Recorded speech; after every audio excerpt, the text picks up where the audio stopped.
తాకట్లో ఉన్న బంగారాన్ని విడిపించి ఆ రోజున మార్కెట్ ధర కట్టి మిగిలిన డబ్బును మీకు అందిస్తుంది కొమ్మూరి గోల్డ్.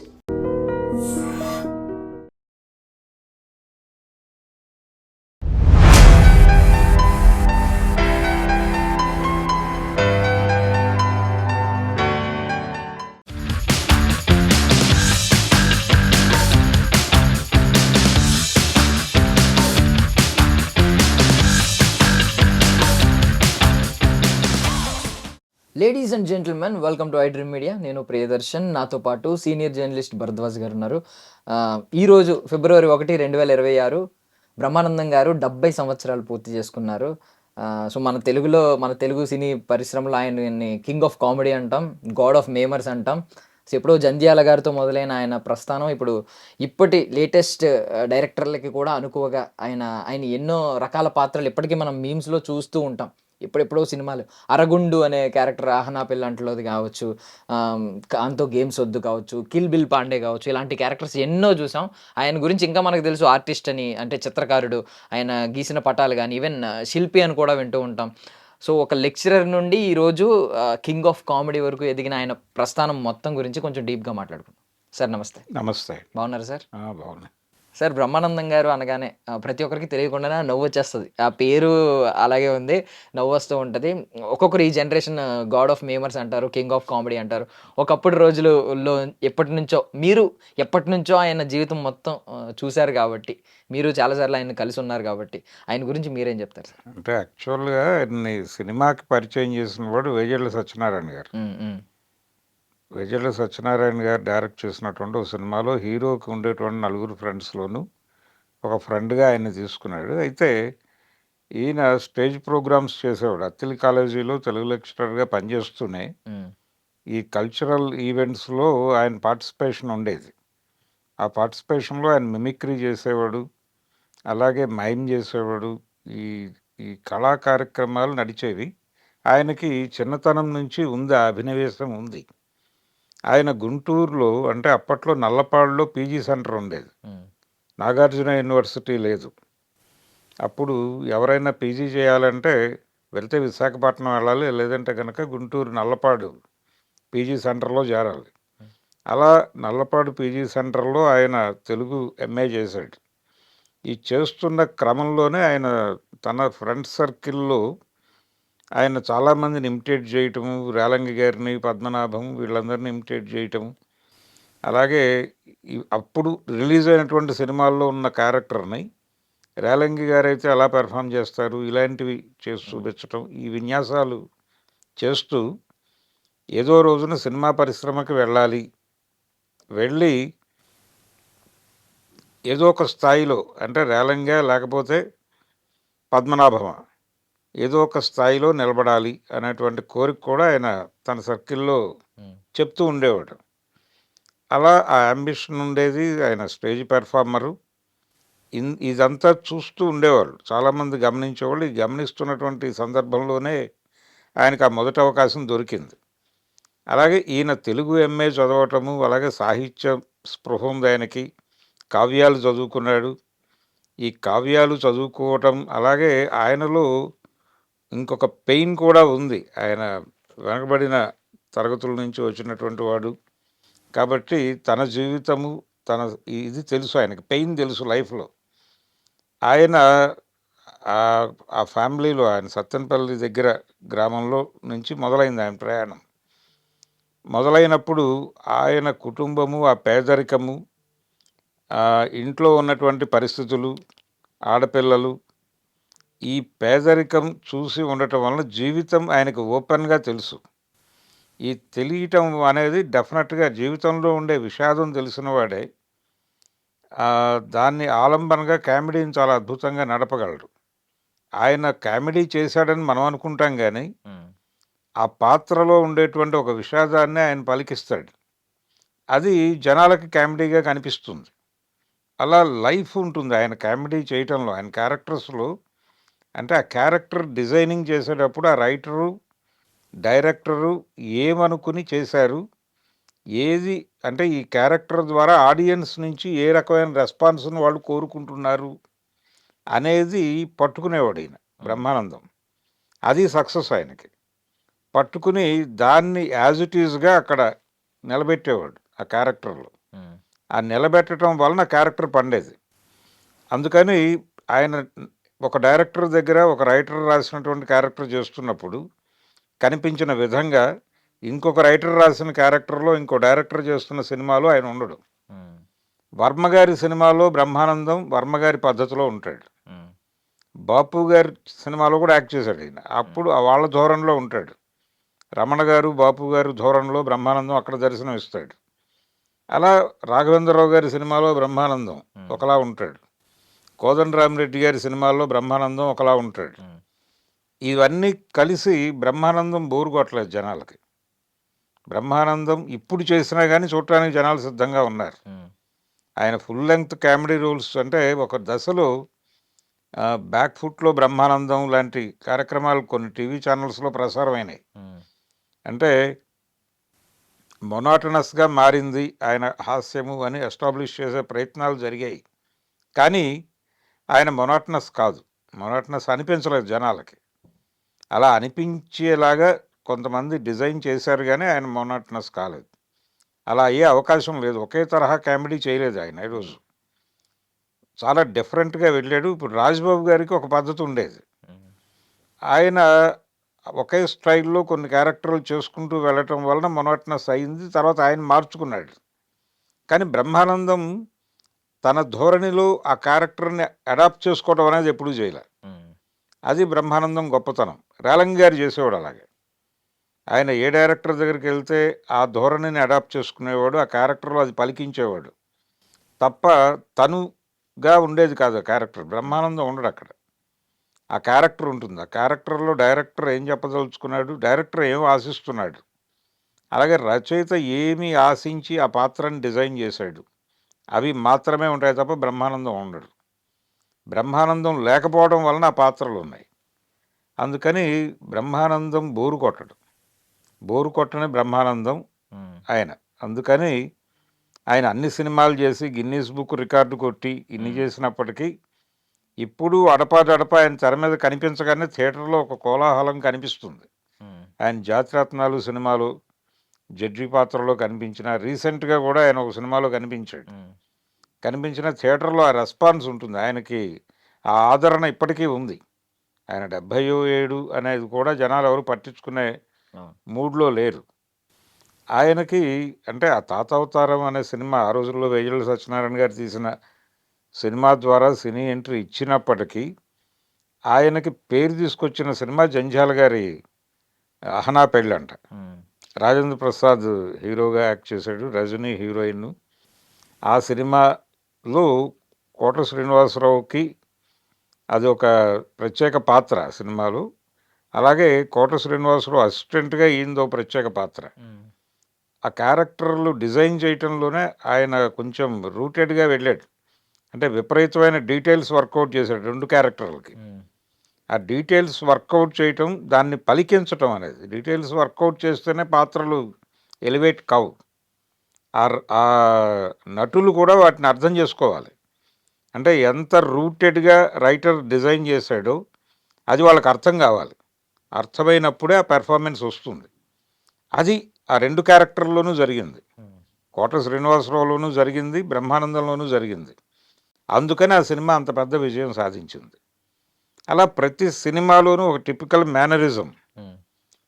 బ్రహ్మానందం ఈ సినిమాలో ఉన్నట్టు ఇంకొక సినిమాలో ఉండడు. జంధ్యాల గారి సినిమాల్లోనే ఆయన ఒక సినిమాలో ఒక విచిత్రమైన మేనరిజం పెడతాడు బ్రహ్మానందానికి. ఎవరన్నా ఏదన్నా తింటుంటే అలా చూస్తూ ఉంటాడు ఆయన. వాళ్ళు నోట్లో పెట్టుకునే వరకు చూసి ఈయనే గుటకలు మింగేసి ఆ ఎక్స్ప్రెషన్, నాకు డైలాగ్ ఏమి ఉండదు, వితౌట్ డైలాగ్ ఎక్స్ప్రెషన్స్తో థియేటర్ మొత్తం ఆయన కంట్రోల్లోకి వెళ్ళిపోతుంది. బావగారు బాగున్నారు డెడ్ బాడీ కింద ఉన్నప్పుడు ఏదైనా. అలాగే క్షణక్షణం సినిమాలో ఆ షాప్ ఓనర్గా ఉంటాడు, బట్టల షాప్. వీళ్ళు సడన్గా ఎంటర్ అవుతారు లోపలికి. వాళ్ళని చూసే పద్ధతి, వాళ్ళ బిహేవియరు, నేనున్నాను కదా, నేను చూసుకుంటాను, మీరు మీ పద్ధతిలో మీరు ఉండండి. అక్కడెక్కడ నవ్వడు ఆయన, కానీ థియేటర్ మొత్తం కోలాహలంలోకి వెళ్ళిపోతుంది. అలా చాలా సీరియస్గా ఉంటాడు ఆయన. సీరియస్ క్యారెక్టర్లు, అలాగే ఆయన ఉన్నాడు అనే ధైర్యంతోనే మనీలో ఆ క్యారెక్టర్ డిజైన్ చేశారు. ఒరిజినల్గా వాళ్ళు ఉమ్, అదొక ట్రాక్ కింద పెట్టారు సినిమాలో. ఉమ్, ఒరిజినల్ సినిమా వాళ్ళు తీసేసిన తర్వాత అది సినిమా నిడివికి ఉమ్. ఇబ్బంది అయినప్పుడు బ్రహ్మానందం గారి క్యారెక్టర్ని ఇన్వాల్వ్ చేశారు దానిలో. ఓకే. అది అది అసలు చాలా ఇన్వాల్వ్‌డ్‌గా అదే కల్పించినట్టు ఉండదు సార్ మధ్యలో యాడ్ ఉండదు, అది చేసినట్టు. కథతో ట్రావెల్ అయిపోతుంది. హ్మ్. అది వాళ్ళు ఒరిజినల్గా తీసిన సినిమా నిడివికి సరిపోక హ్మ్. ఇంకేదో ఉండాలి, ఏదో మిస్ అయింది అనుకున్నప్పుడు ఇది వచ్చింది. అంటే ఆయనలో ఉన్నటువంటి ఆ కెపాసిటీ అనేది అర్థమైంది డైరెక్టర్కి. అంటే హ్మ్. అది ప్రొడ్యూసర్ వర్మ, కానీ ఆయన ఇన్వాల్వ్మెంట్ కూడా ఉంది దానిలో.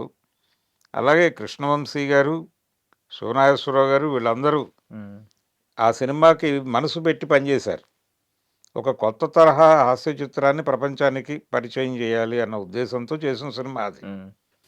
అలాగే ఉంటుంది కూడా. ఒక కొత్తతనం, అప్పటి వరకు తెలుగు సినిమాలో వచ్చినటువంటి హాస్య చిత్రాలకి భిన్నమైనటువంటి వాతావరణంలో హ్మ్. ప్రతి పాత్ర భిన్నంగానే నడుస్తుంది. అది ఆ సినిమాకి ఆ మూడ్‌ని స్థిరపరిచిన వాడు బ్రహ్మానందం ఆ క్యారెక్టర్ ద్వారా. హ్మ్. అంటే 'ఖాన్‌తో గేమ్స్ వద్దు' హ్మ్. అలాంటి డైలాగ్స్, చాలా సీరియస్ ఎక్స్‌ప్రెషన్. అంటే అవతల వాడు చెప్పేదాన్ని దేన్ని కూడా అతను నాన్ సీరియస్‌గా తీసుకోడు. హ్మ్. ఏదైనా సీరియస్‌గా తీసుకుంటాడు. ఆ క్యారెక్టర్‌లో నుంచి జనాల్లో నవ్వు తెప్పించటం. హ్మ్. అది ఎంటర్‌టైనింగ్ క్యారెక్టర్ అంటారు గానీ, నిజానికి అది ఎంటర్‌టైనింగ్ క్యారెక్టర్ కాదు. హ్మ్. ఆ క్యారెక్టర్‌లో కూడా విషాదం ఉంటుంది. హ్మ్. వాడు చాలా మోసపోతూ ఉంటాడు. అదొక దారుణం. అలా రిపీటెడ్‌గా మోసపోతాడు. ఒక ఇన్నోసెన్స్ ఉంటుంది. హ్మ్. దాన్ని కూడా ఆ క్యారెక్టర్‌లో పలికిస్తాడాయన. అది ఎంబోజ్ అయ్యి కనిపిస్తుంది. బ్రహ్మానందం గారి ఎక్స్‌ప్రెషన్‌లో హ్మ్. ఆ వెనకాలున్న లేయర్ కనిపిస్తుంది. అంటే 3 నటన అనొచ్చు దాన్ని ఒక రకంగా. హ్మ్. ఆ లేయర్ కనిపించడం వలన ఆడియన్స్ వెళ్ళిపోతారు ఆయన దీనిలోకి. హ్మ్. ఆయన మాయాజాలంలోకి వెళ్ళిపోతాడు ప్రేక్షకుడు. హ్మ్. అలా తీసుకెళ్ళిపోతాడాయన. అది చాలా అరుదు. అందరూ హాస్య నటుల వలన అయ్యే పని కాదది. హ్మ్. దానికి ఒక ప్రత్యేకమైనటువంటి దృష్టి, దృక్పథము ఉండాలి. నటన పట్ల ఒక విస్తృతమైన అవగాహన ఉండాలి. అవన్నీ పుష్కలంగా ఉన్నవాడు బ్రహ్మానందం. హ్మ్. అందుకని ఆయన ఏ సినిమాకి ఆ సినిమా, ఏ క్యారెక్టర్‌కి ఆ క్యారెక్టరే. చిరంజీవి గారితో ఆయన సపోర్టివ్ కమెడియన్. మనకొక ట్రెడిషన్ ఉండేది మొదటి నుంచి. హ్మ్. అంటే హీరో పక్కన ఒక ఫ్రెండ్, హాస్యగాడు కమెడియన్. ఉండాలి. ఒక హ్మ్. ఫ్రెండ్ క్యారెక్టర్, కమెడియన్ ఉండాలి. హ్మ్. ఇదొక ట్రెడిషన్. ఇది ఎక్కడి నుంచి వచ్చింది? మనకి తోలుబొమ్మలాటల నుంచి వచ్చింది. హ్మ్. కేతిగేడి క్యారెక్టర్ అనేవాళ్ళు ఆ రోజుల్లో. ఆ కేతిగేడి క్యారెక్టరు అడాప్ట్ చేయటం ద్వారా ఆ హాస్యాన్ని పండించాలి. అలాగే హరికథలు, బుర్రకథల్లో కూడా హాస్యం కోసం ఒక క్యారెక్టర్ ఉండేది. హ్మ్. అంటే కంటెంట్ ఏమో మధ్యలో ఉన్నవాడు చెప్తాడు. సీరియస్ విషయాలు ఒక పక్కన ఉన్నవాడు చెప్తుంటే కామెడీ ఒకడు చేస్తాడు. కౌంటర్‌లేసి కామెడీ చేసి. అది హ్మ్. అది అంటే అన్ని రసాలు కలపాలి కాబట్టి అలా డిజైన్ చేసేవాళ్ళు. హ్మ్. ఈ ట్రెడిషన్‌లో నుంచి పుట్టిందే హీరో పక్కన ఒక కమెడియన్. హ్మ్. ఇప్పుడు 'పాతాళ భైరవి' సినిమాలో రామారావు గారి పక్కన అతను ఉంటాడు, వల్లూరి బాలకృష్ణ. హ్మ్. ఆయన్ని అంజిగాడు అంటారు. ఆ సినిమాలో చేసిన క్యారెక్టర్ పేరు అంజిగాడు. హ్మ్. అక్కడి నుంచి ఆయన అంజిగాడు అయిపోయాడు. ఇప్పటికీ ఎవరైనా బాలకృష్ణ అనగానే అంజిగాడా అని అడుగుతారు. హ్మ్. అంత ప్రభావం వేసింది ఆ క్యారెక్టరు, ఆ క్యారెక్టర్ పేరు. అలా ప్రతి సినిమాలో రామారావు గారి పక్కన పద్మనాభం, నాగేశ్వరరావు పక్కన రాజుబాబు, ఇలా ఒక సెట్ నడిచేది. ఒక దశలో రాజనాల కూడా కామెడీ చేశాడు. హ్మ్. అంటే ఆ సినిమాలో ఏది రామారావు గారి 'జగదేక వీరుని కథ' సినిమాలో రాజనాల గారు సీరియస్ కామెడీ చేశాడు. హ్మ్. ఆయన చాలా క్రూయల్ విలనీ చేస్తూనే హ్మ్. అందులో మళ్ళీ కామెడీ చేశాడు.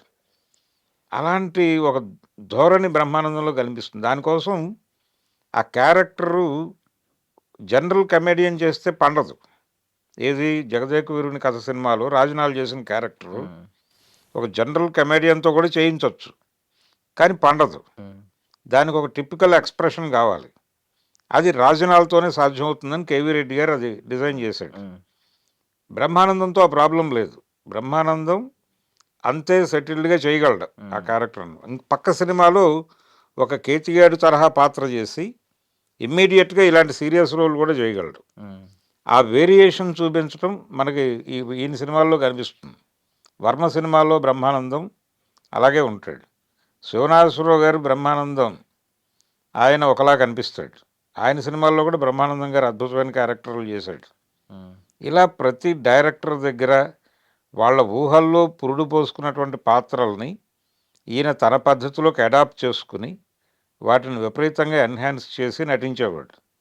అందుకని ఆ కరెంట్ ఉంటుంది ఆ క్యారెక్టర్లో. ఉమ్, అందుకని జనాలకు కనెక్ట్ అయిపోయింది. ఆయన హలో బ్రదర్లో ఉమ్, చేసిన క్యారెక్టర్ నాగార్జున పక్కనుండే పాత్ర మాత్రమే కాదు అది. ఉమ్, ఆ సినిమాని ఆ సన్నివేశాన్ని నిలబెట్టే పాత్ర కూడా చాలా సందర్భాల్లో, పర్టికులర్గా కోట్ల కాంబినేషన్లో వచ్చే సీన్స్లోను ఆయన ఎక్స్ప్రెషన్స్, ఆయన ప్రవర్తన, ఆ సినిమాలో డైలాగ్ రైటర్ ఏం ఆశించాడో ఉమ్, ఆ ఆశించిన దాన్ని ఆయన పలికిస్తాడు అక్కడ.